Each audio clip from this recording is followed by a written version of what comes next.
So my name is Håkan Niska. I'm a technical solution architect working in sales covering the EMEA region.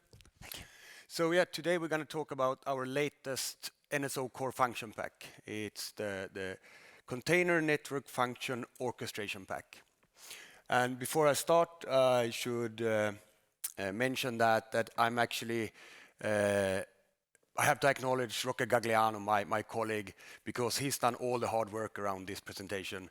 He did the presentation, he's done the virtual recordings, and he's actually in Bern now attending the session you guys have.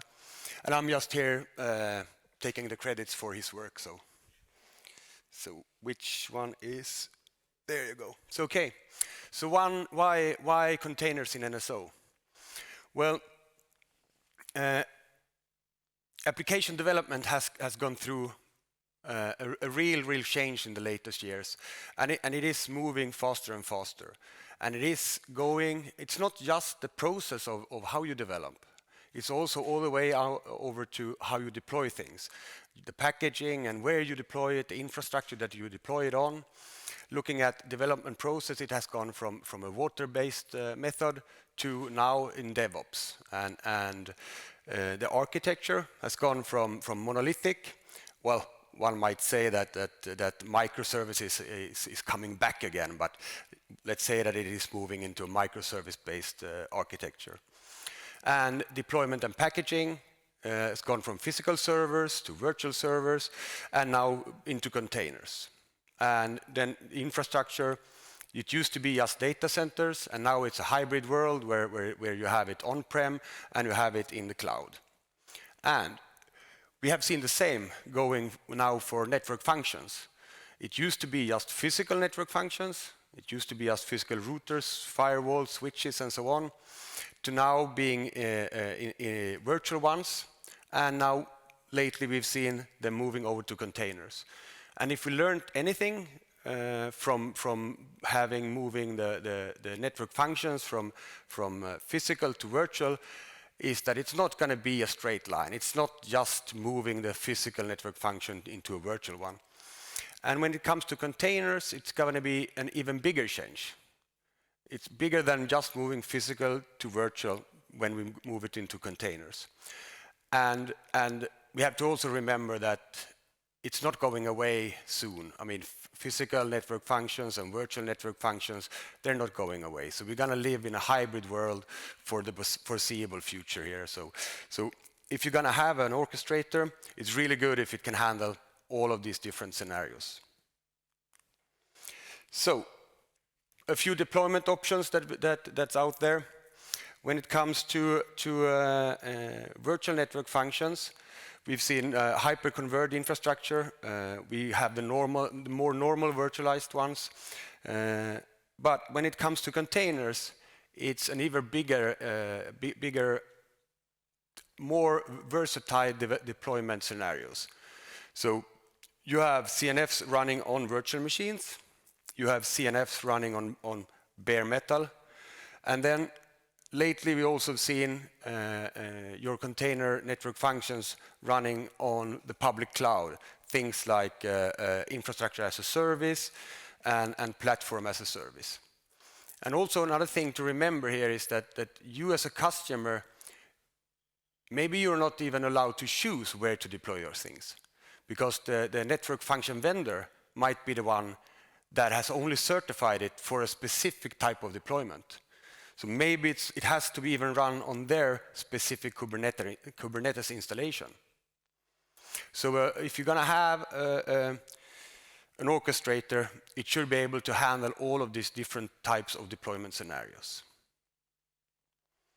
So quick look on container network functions. Not all of them are going to be quote-unquote cloud native, if we could ever agree on what exactly cloud native is. But anyway, some CNFs are really simple. It's just going to be like a single pod. Some CNFs are much more complex, using a lot of the different Kubernetes features that are out there.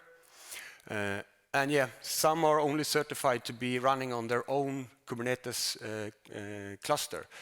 and maybe even that it's only certified for specific hardware from a specific vendor. Some are certified, or some are only, some needs a specific container network interface. Yeah, and of course, even though the cloud native says that it should be, as far as possible, be immutable, a lot of containers need day 2 configuration. And that day 2 configuration can either come directly like into a management interface of the container, but we've seen that it even sometimes has to go to an element manager. So if you're going to have an orchestrator, it should be able to cater to all of these different scenarios. So looking at our CNF orchestrator strategy, Cisco strategy around container network function orchestration, we're going to take a step back and look at what we've done with our network function virtualization orchestrator. And yeah, we have a lot of customers running our NFVO orchestrator since a long time back.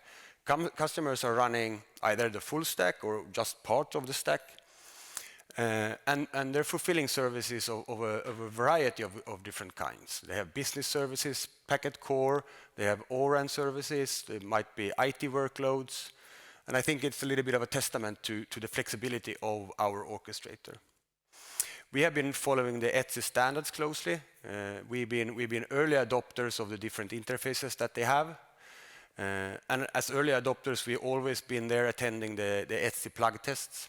We've been really successful during these plug tests. It's even been so that sometimes we've been the only commercially available option for the different standards. Yeah, a number of NSO features has been really key for us to be able to build our NFV orchestrator. I mean, without nano services and kickers and plans, we would of course not have an NFV orchestrator, I think. So, yeah, lessons learned. Going from a VNF to a CNF world, it's pretty much the same goal. I mean, we're going to launch a network function. Yeah, so we're going to expand NSO resource lifecycle management to CNFs. We are going to focus on Kubernetes and Helm. Why? Well, because it's pretty much the de facto standard out there in the industry today. We are open for other container management systems later on if that ever arises, but at this moment, Kubernetes and Helm is the ones we're going to use. We're going to make sure that you can put a container network function into your end-to-end services, and so that you can use all of the typical nice NSO features like redeploy, check sync against your container network services too. And of course, when you abstract away something in NSO, if you abstract away the underlying technologies, you can always then migrate your services between the different technologies. So if you do a nice job there, you can migrate your services from a virtual network function into a container network function. One thing that we're not going to focus on is the cluster lifecycle. So we're not going to install any clusters, we're not going to update any clusters or anything like that. There's better tool out there that can do that work, so we're leaving that out. And as a passus, I just read that the Linux Foundation project, they have another project out there called NFVO, I don't really know how to pronounce it, but it's a project where they're going to help service providers implementing a 5G network and also edge services to be deployed in Kubernetes. And looking at their design, it's pretty much aligns with our design, and yeah, it feels like it's a little bit of a testament that we're doing something right at least. Yeah, as I mentioned, we're going to go with Helm as the package management, and what we have seen with the NFVO stuff, with the network function virtualization orchestration, is that package management or the package system is key for adoption. And we've seen, even though they are following the ETSI standard, When you come to a customer and you get a vendor's VNF descriptor, the VNF descriptor is the ones that describes how you should deploy the virtual network function. Even if we get that, the VNF descriptor, and we try to implement it, there's always some hands-on that has to be done before you get it to work in your system. So even though it is a standard, it's really not that easy to follow, and yeah, so adoption is key there. And I think Helm is the standard, even though it didn't start as a standard, but now it is the de facto standard, and it is working.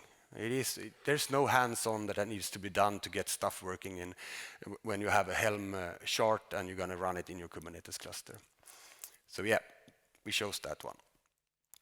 So over to the more fun stuff, our solution. It's going to be available in end of May, so 2-3 weeks or something like that, if everything goes as planned. So there's two main components in our solution. You have the kind of core function pack that is installed in NSO, and you have a CNFM agent running in the cluster. So that's the container network function management agent. That is the one that then talks to the cluster itself.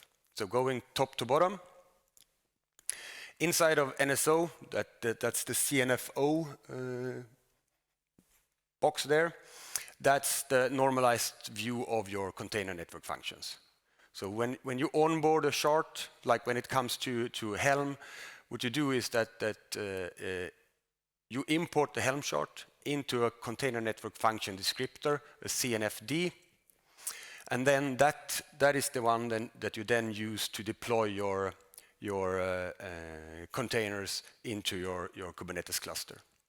The communication between NSO and the CNFM is done by a netconf NED. It also subscribes to all the events that's happening in the Kubernetes cluster. So you get CNF health, and when something is deployed, you get all the deployment information, service information, pod information with IP addresses, external and internal IP addresses, all of these things that are then needed for you to be able to work with those containers. You can also get it to add that container, to onboard the container into NSO. So it can get added into the devices tree inside of NSO if you would like to do day 2 configuration of your containers. Of course, not all of them needs that, but it's a nice feature to have. Yeah, and the CNFM agent, it is running confd, if that says anything to anyone. But yeah, it's running confd. It then talks CLI with the Helm setup, and it uses the REST API to talk to the Kubernetes cluster. One thing that we've seen is that, I mean, the structure is the same as in the Mano structure. I mean, you have a VNF orchestrator. Here's a CNF orchestrator. You have a CNFM agent, and in the virtual world it was called the VNFM agent. But one thing that we've seen is that it's a lot easier to write the CNFM one, because Kubernetes does a lot of the hard lifting that used to be needed to be done by the VNF manager. It's Elastic Service Controller in the Cisco world. Yeah, because Kubernetes takes care of all the health checks, the service checks. It takes care of scaling, scale out, all of these things. Service restarts, all of that is handled automatically by Kubernetes. Our CNFM only needs to listen to the events that are happening to know what to do. In the old world, well, in the VNF world, the CNFM or the VNFM had to handle all of that. It had to do the health checks. It had to tell OpenStack or VMware what to do with the things when something happened. So yeah, it's a lot easier to do that here, which also means that the CNFM is more or less like an IPA translation agent towards your Kubernetes cluster. So we see 2 deployment options. So deployment option 1 is where you have one CNFM per Kubernetes cluster. And deployment option 2 is where you have one CNFM handling multiple Kubernetes clusters. The first option is the one that we will have support for in the release coming now in May. And option 2 is coming later on. Option 2 is actually implemented, but not production ready implemented right now. So what do we get by all of this? What can you do with all of this? Yeah, well, you can have an end-to-end service launching virtual or container network functions, then launching virtual network functions, maybe talking to the data center core function pack that we have to connect all of these different network functions that you have.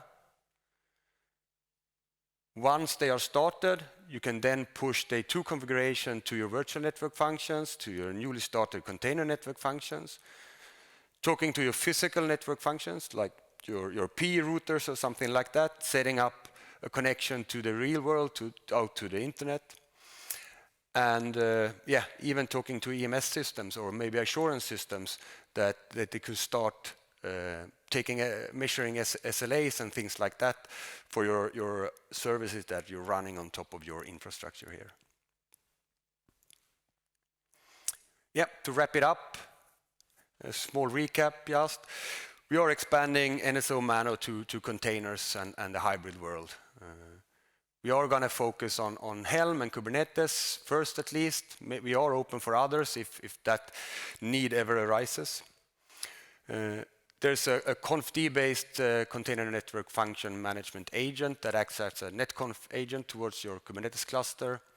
And finally, you can use all your NSO nice service features and all of that to your new container assets into your end-to-end services.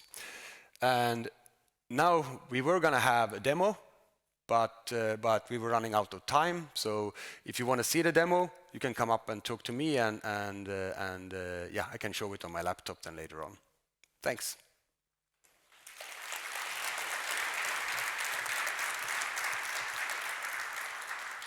Thank you, Håkan. I think Rocket will be proud of you now. And we'll see which, if we're going to take his video or this presentation on YouTube later on. Yeah, thanks. So do we have any questions for Håkan? Yep. Wait for a microphone. Yep. So everyone can hear you. Working? Hope so, yeah. Can NSO itself be run as a container managed by Kubernetes in this kind of architecture, or is this not planned yet? Is this a business case that customers could engage on, or is it still, are other customers, or are you already doing something like that, this kind of architecture? No, well, I mean, we do run NSO in containers all the time for all of the CI/CD stuff that we do.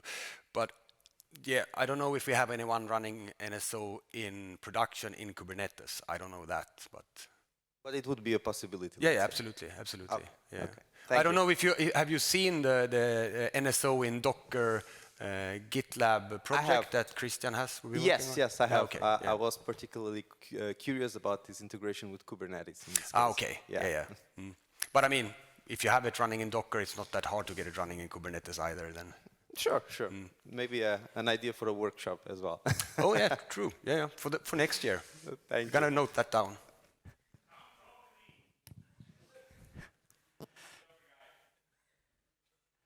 Any more questions? Yeah, René.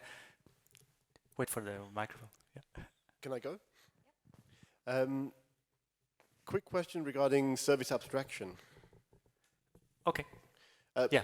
With the CFPs, do we automatically discover what kind of services are already in Kubernetes and inherit them, or do you have to create custom service code to use this CFP? Yeah, we don't import anything that is in Kubernetes already. Okay, no. So there's no inheritance of objects within Kubernetes and abstracting it directly through netconf-yang. No. So what we do is we just import Helm charts. That's what we import. Yeah. Thank you. At this moment, anyway. Okay. Sure. Thank you. In case of scaling in, scale out on the Kubernetes, how NSO knows about this new container and will be adding this device because of scaling or removing the device? And Yeah, second so question, we get all of the updates from around services and pods and replica sets. All of this information gets to NSO via Netconf subscriptions with notifications. So we get an ongoing update as soon as something happens. got it. And how you handle licensing on these cases? It's a normal NSO licensing when if you have an extra device. If you have an extra device in the device tree, you have to pay for it. I have no idea how that is going to be handled in the container stuff. I try to stay away from anything that has to do with money. So you can ask my boss, Marcus, he's around here somewhere. So Thank you. And now Håkan will do his second stint. okay, you can hear me. So Yep. can anyone in the back there read what it says? It's okay? And how about this one? Bigger? Like that? Is it okay now? Okay, good, good. And I guess I should keep it at that level somewhere there so you can read it. Okay, let's get going. Yeah, so what I'll do is I'll start with importing a Helm chart from a public repository. And then I will instantiate that in a Kubernetes cluster. We'll take a look at what data we get back and so on. And finally, I'll launch Cisco CSR, a virtual Cisco CSR, actually a NetSim, but it's running in a Kubernetes cluster, and then push a service onto that. So to a little bit show all the way of how to import Helm charts, to that you can actually get your service in an end-to-end service, or your container into an end-to-end service. So let's start. So first, we're going to tell it that we're going to import a chart. We're going to call this Nginx CNFD. This is just the name of our container network function descriptor. So that's the Helm chart equivalent in our CNFO package. And we are gonna use this device, the CNFM device. This is just the agent in the device tree of NSO. And from that, we're gonna take the repository bitnami. It's already configured there. And then we're gonna have a chart name, and I know that we are gonna use the Nginx chart version 572. And now we have a few decisions to make here. Do we want to copy all the values from our Helm chart, or none of them, or we can do a copy all except, which is the one I'm actually going to do, but I'm going to copy this because there's a lot to type. So we take that. And we're going to start the import. So now it goes out to the bitnami repository, it downloads the Helm chart, and builds up a CNF descriptor inside of NSO. Show CNF, CNFD, and the Nginx CNFD that we just created. We can look at that. And here you can see, okay, we're looking at the CNFD. This is the chart, where it comes from, and the chart version, together with all the values that were there in the chart when we imported it. And you can see that it's quite a few of them. And now we're ready to start actually creating a deployment in our Kubernetes cluster. So let's do that. CNF instance, Nginx test, let's call it that. Okay, and as you see, I still have the auto wizard function running, so that's why it asks for all the necessary, the mandatory values. And here it's just the CNFD value. Well, the CNFD. Which device we're going to push it on? We're going to push it on the CNFM device, the chart, And as we only had one chart for that descriptor, we get it auto-populated. We're going to set a namespace for this one. So I actually have created a namespace in the Kubernetes cluster called Niska. So I'm going to set that for this deployment. And finally, we're going to set some values here. And we're going to set the replica. Oh, let's actually double check so I don't. Replica count. Yeah. Replica count.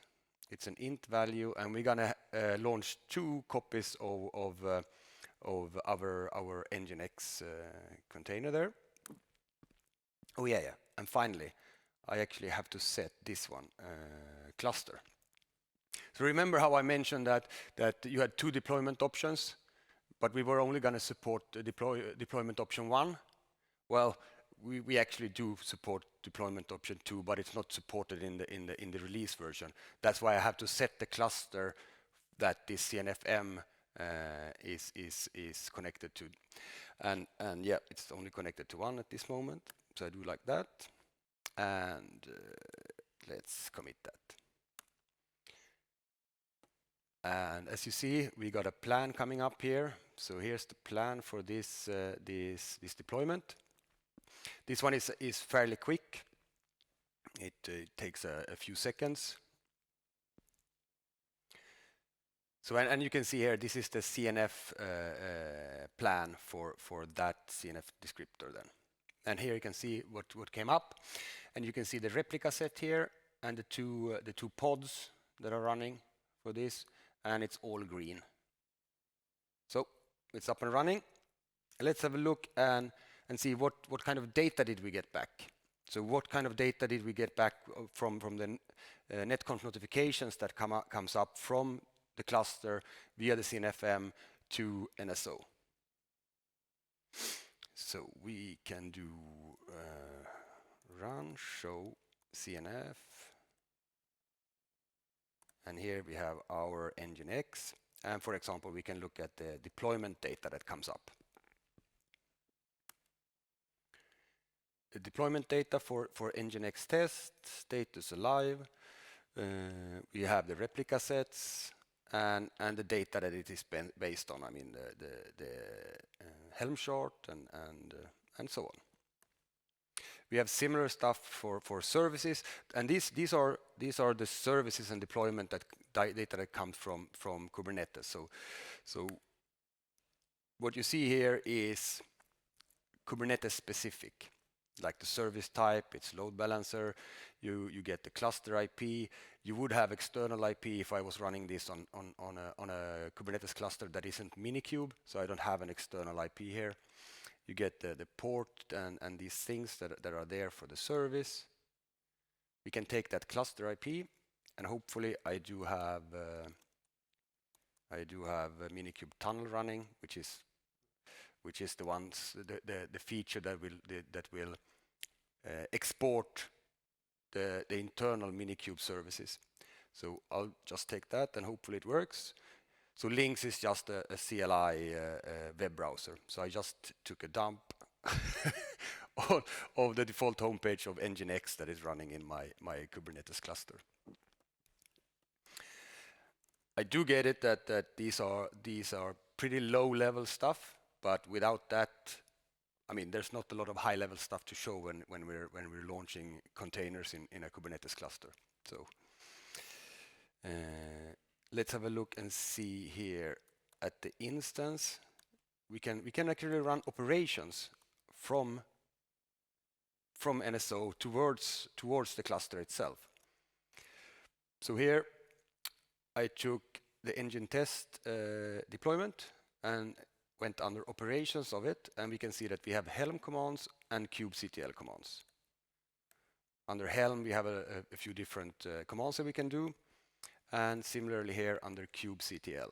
So it's actually not running with Helm. It is running Helm CLI against the cluster. With kubectl, it's the equivalent, but it is running it over the REST API towards the Kubernetes cluster. So we can do get pod and get the 2 pods that we have.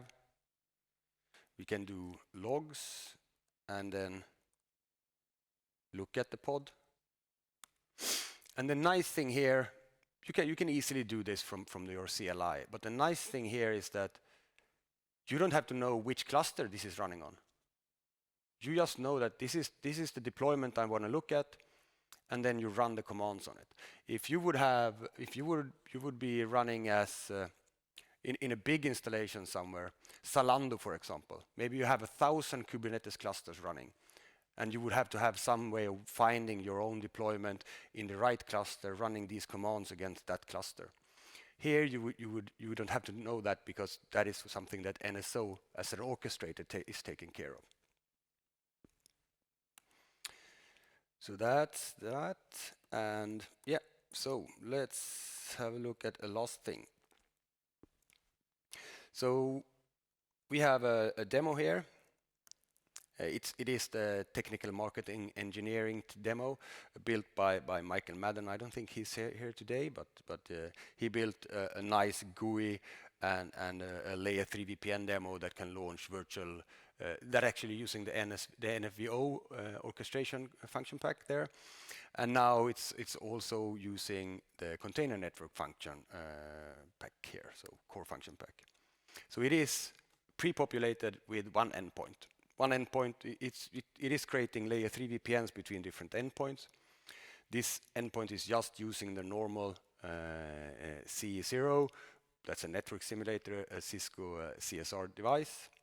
And then it has already launched a virtual PE with the NFVO core function pack. And I'm now gonna launch a CNF with it.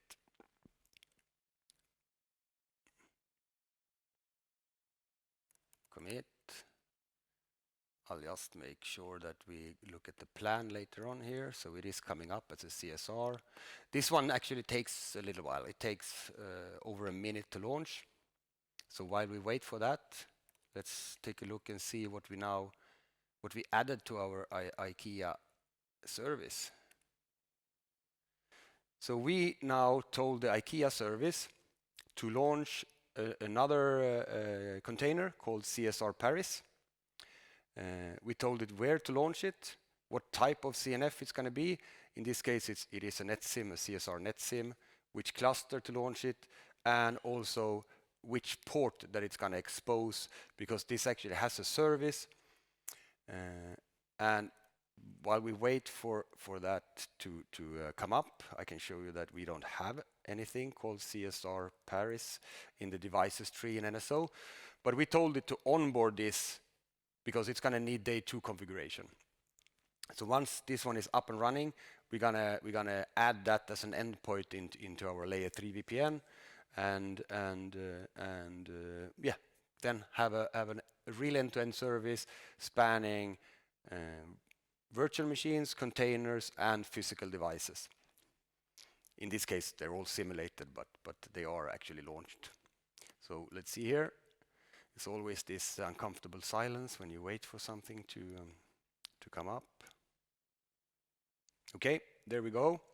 And here you can see a difference between what we had with the Nginx there, is that you have this onboard plan here. That is the one we're waiting for now. And onboard means add it to the device tree of NSO. So now you can see it's ready. Let's go back here and have a look. We can see, yes, we have the CSR added. Let's do it like that. So you can see we now have a device added, and we have configuration from it, which means that we did a sync from of the device after it was added to it. Well, I mean the CNFO did. Okay, and now finally let's add that to our service, to the TME demo service, to the layer 3 VPN. Commit, dry run out format native.